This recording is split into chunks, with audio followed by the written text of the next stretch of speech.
rescatar el esfuerzo. Recording is on. Gracias.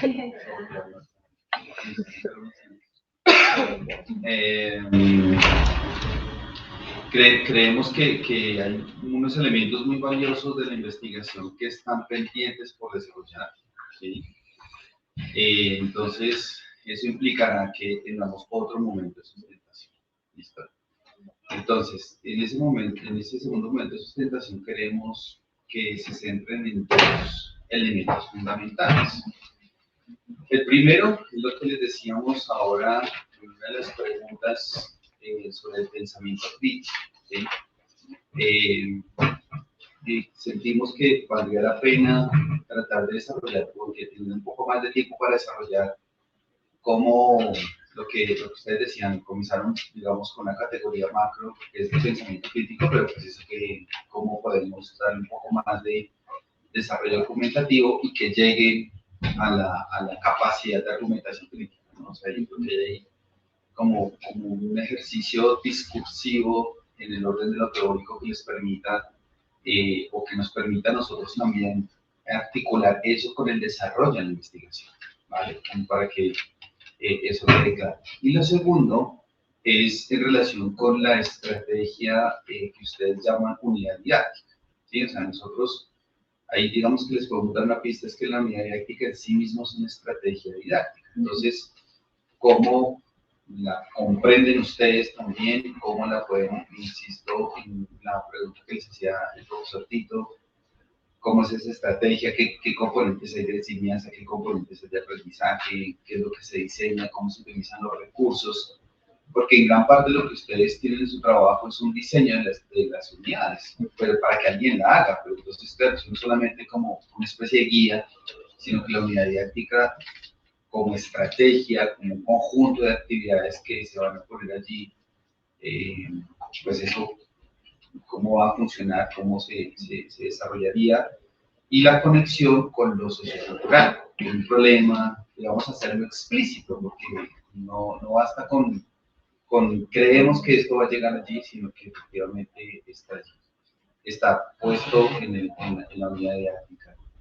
En ese mismo orden de ideas nos gustaría también escuchar a ustedes, y allí pues una pregunta que hicimos en los grupos anteriores, ustedes también cómo ven eso críticamente, y a qué me refiero con eso. Cuando ustedes dicen cuento, leyenda y mito, pues es que en lengua castellano, en los derechos básicos de aprendizaje, el primero, el segundo, el tercero, trabajan mito, leyenda y cuento, y ustedes llegan a octavo, mito, leyenda y cuento, ¿sí? O sea, ahí lo crítico que uno pudiera cuestionar, pues que pudiera plantear otra cosa, ¿cómo lo ven ustedes allí? O cómo lo pueden también analizar desde la perspectiva del producto de la investigación. No sé, Tito, Daniel, si quisieran agregar algo. Sí, de pronto no descuidar el concepto de mediación, que hoy no lo sé, que lo tienen en el trabajo, pero acá se les perdió, y es un concepto claro que ustedes manejan. Y lo que les comentar, es decir, el tema de la práctica de enseñanza. Hay autores que trabajan eso, que ustedes lo desarrollan, entonces en este momento pues nos toca mostrar esa solvencia, ¿no? Si uno les dice, chévere que me digan un autor, uno espera al autor y que le digan el concepto, y no que le digan, mire, es que para la práctica es tal cosa. Tratar de ser muy juiciosos con eso, pues lo necesitamos en este proceso para desarrollar. Entonces, por mí no sería como eso. Muchísimas gracias. Entonces ya estarán pendientes con Luis Evelio para la programación de la próxima momento. Gracias. Bueno, en la programación se supone que hace un rato deberíamos haber conversado sobre pues la jornada, sí, como el balance que pudiéramos hacer, ideas, fuerzas que quedan allí. Entonces quisiera que nos regaláramos entre todos unos minutos para hacer ese ejercicio. Entonces, ¿quién quisiera comentar algo? Ahora sí tienes la palabra, ahora sí puedes participar. Es que yo participé en la vez pasada cuando pregunté sobre la evaluación. Con el trabajo de investigación acerca de la evaluación me parece que que es un tema bastante importante, porque lo que uno ve en la educación es que se sigue haciendo la educación tradicional con las mismas notas y las personas han cambiado de generación en generación y seguimos haciendo lo mismo. Entonces, pues no sé qué pasa pues con cada institución educativa, hasta donde se está trabajando un sistema de evaluación que se ajuste a las realidades de cada localidad, de cada grupo que tiene. Y otra cosa de la, digamos, de la exposición del docente de la nacional, yo quería como aclarar en ese momento que yo sentía que yo lo resumiría en el asunto de que la educación es como un acompañar a las personas, niños, sean niños jóvenes o adultos, dependiendo, a permitirles que simplemente ellos sean, ¿no?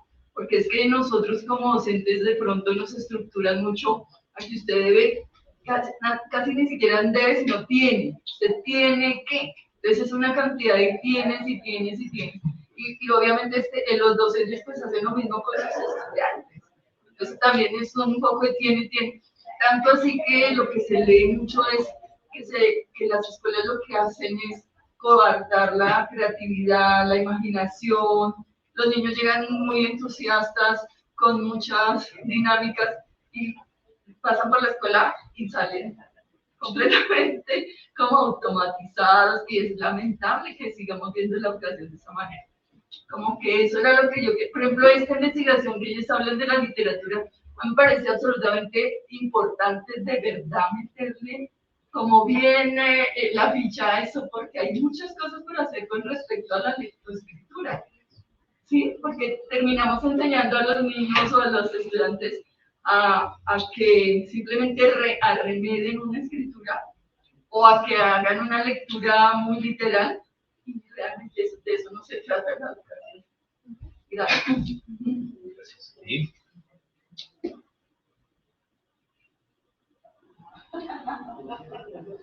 Yo quisiera agregar ahí un elemento que es también característico de las sustentaciones que vienen hoy y mañana, y muy posiblemente las que vienen el próximo semestre, y es todo lo que pasa en los efectos de la pandemia en la educación, ¿no? Yo creo que hay toda una serie de investigaciones por hacer, por recoger, por impactos que se están viendo en la escuela. Creo que muchos de los que están aquí son profesores de colegio, y creo que hasta ahorita están como normalizando muchas actitudes, emociones, rutinas, procesos, casi que, bueno, yo creo que todos los maestros son muy positivos y casi que ninguno habla de que se atrasaron y que se colgaron procesos, sino que pues hay que volver a retomar, volver a generar hábitos, ¿no?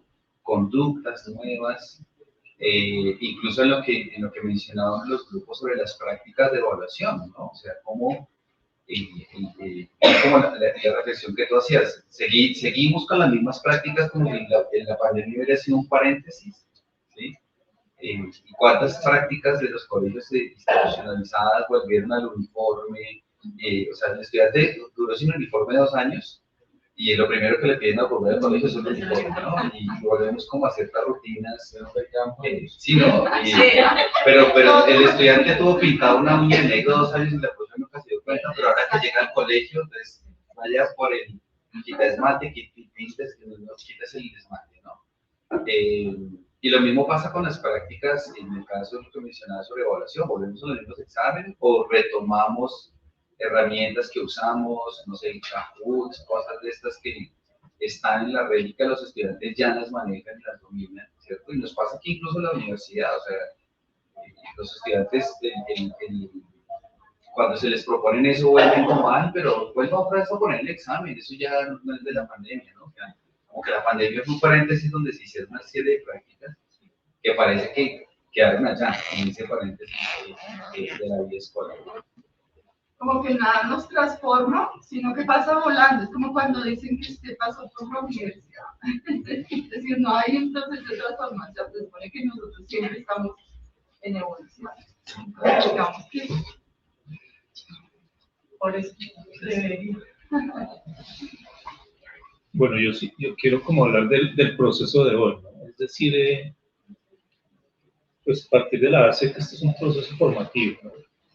Más que evaluativo, porque digamos que aquí hay alegrías y tristezas, pero pues, es invitarles a que esto no lo miremos tan en blanco y negro, sino que lo miremos más bien como un proceso de trabajo y de formación permanente. Y me refiero un poco a los dos grupos que queremos escucharlos nuevamente o vamos a escucharlos nuevamente, y es reflexionarnos sobre de pronto qué no comunicamos bien. Un proceso como autorreflexivo de decir en dónde fallamos, por qué la comunicación no fue tan fluida que convencimos a unos jurados del trabajo que hemos hecho. Porque aquí estamos hablando de un trabajo de 2 años, en un caso, y un trabajo de 1 año en otro caso, muy juiciosos. Digo este segundo caso no porque el otro no lo sea, sino porque lo conozco, sabemos de la rigurosidad del trabajo que tienen los compañeros que hicieron el ejercicio de evaluación, pero que muy seguramente no fuimos asertivos en el momento de comunicar acá. Entonces, digamos, es invitarlos a eso, a que este es un escenario más de trabajo, es un escenario más de formación, y a propósito de la sistematización de experiencias, es un escenario de reflexión sobre nuestras propias prácticas. Entonces, nada, hay muchas ideas que quedaron allí caminando, digamos, en las preguntas que vale la pena recoger. Se dejaron las inquietudes, me refiero por ejemplo al equipo de evaluación. Aquí se suscitó un poco la discusión sobre qué pasó en el proceso de evaluación en la pandemia, más allá de la práctica o las prácticas que se sistematizaron. Y esa pregunta que deja José ahorita es muy importante, que es la que de alguna manera también el grupo terminó cerrando, ¿cierto? ¿Por qué en los procesos de pandemia los docentes tuvieron unos inicios allí de desconcierto muy grandes? Y tal vez una de las preocupaciones más grandes era eso, la evaluación. La evaluación mirada como el escenario de la calificación, ¿cierto? Era como la pregunta de, bueno, ¿y ahora qué voy a hacer? ¿Cómo voy a evaluar a mis muchachos si no los veo? ¿Me van a hacer trampa? ¿Les van a hacer los exámenes los papás? Etcétera, etcétera. Y hacer ese tránsito de ir generando más confianza e ir generando otras estrategias de evaluación y de acompañamiento de los estudiantes, creo que ha sido muy significativo en todo este proceso de la pandemia, que es tal vez lo que de alguna manera ellos generaron. Esa voz o esas voces que de estos maestros, que pues, el tema de una evaluación más humanizante, que eso no lo trae ningún autor porque simplemente emerge de la experiencia que ellos construyeron, me parece que es muy potente, ¿no? Y es el maestro que dice, oiga, antes de la pandemia yo estaba muy preocupado por el control, el disciplinamiento de mis estudiantes a través de unas evaluaciones, y hoy en día estoy pensándome otro tipo de sujeto estudiante, con sus problemas, con sus situaciones de vida, etcétera, pero yo también estoy reflexionando. Entonces, digamos que son elementos que nos llevan a pensarnos y repensarnos también nuestra práctica docente. Y grave lo que está pasando, José, que volvemos otra vez al mismo tema. Pero pareciera ser que la pandemia no nos afectó en muchas cosas, como que fue un gran paréntesis, un pare, pasó allí, enterramos esos 2 años, ese año y medio, y luego retomamos. Entonces ahí es como para invitarnos a reflexionarnos y a que estos trabajos, que esta es la invitación que hace José, no pasen desapercibidos en ese tema. Es decir, que dejemos la memoria histórica de qué pasó en esos 2 años en un proceso de educación, en X instituciones educativas y demás. Porque en 50 años, pues ninguno de nosotros estará, pues alguien leerá, oiga, por allá hubo una cosa que fue la pandemia. Bueno, en 70 años, en 70 pensando en que la mayoría llegan a más de 90, ¿cierto? Pero sí es bueno dejar esa memoria, esa reflexión.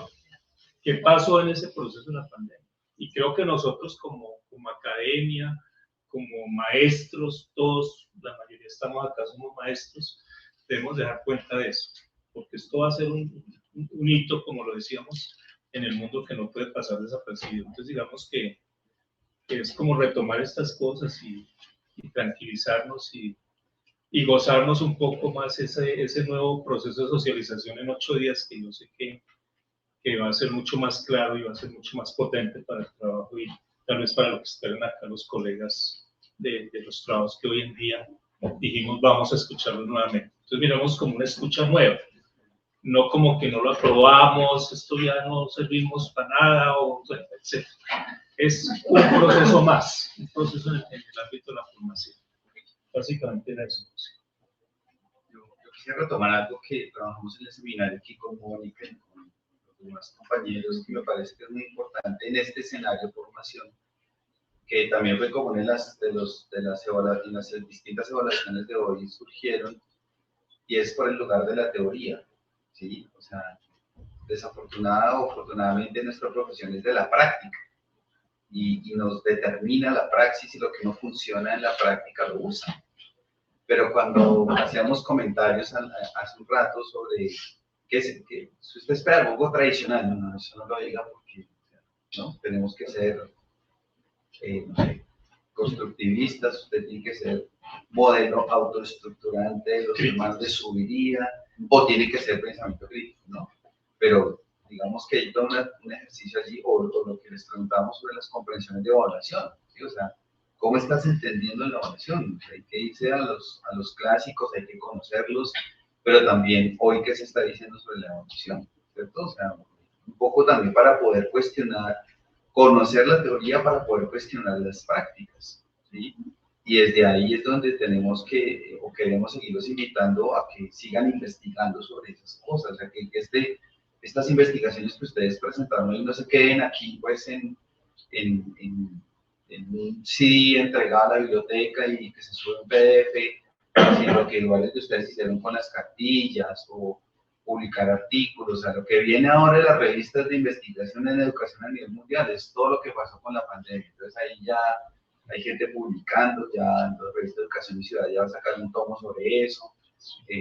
Ahí vienen muchas oportunidades para seguir investigando, para seguir no solamente, insisto, recuperando la experiencia de lo que pasó en la educación en la pandemia, sino poner en juego las categorías que hemos investigado, seguirlas resignificando, seguirlas cuestionando, ampliar los marcos conceptuales que tienen esas categorías desde procesos de investigación que nosotros o que ustedes pueden seguir desarrollando en su vida profesional, porque parte de lo que esperamos que pase con una maestría no es solamente obtener un título y cualificar su formación, sino eso qué repercusiones tiene en términos de publicaciones, de continuar investigando.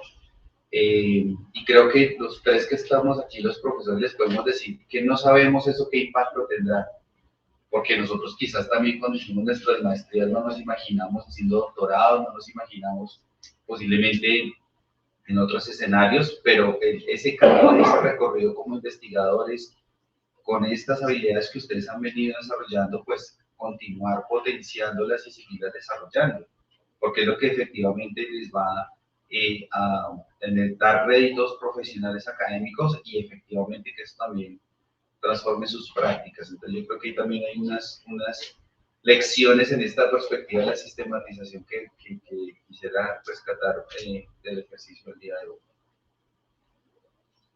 Bien. ¿Algún comentario? ¿Algo de diga? Pues ya hemos arribado también. Esto, Se me promete y te bendiga. Muchas gracias. Okay. Bueno, muchísimas gracias a todos por su tiempo el día de hoy, por su participación y por acompañarnos hasta esta hora en la noche. Bueno, muchísimas gracias, que tengan una excelente semana y muchísima suerte en todo lo que viene en sus días. Muchas gracias.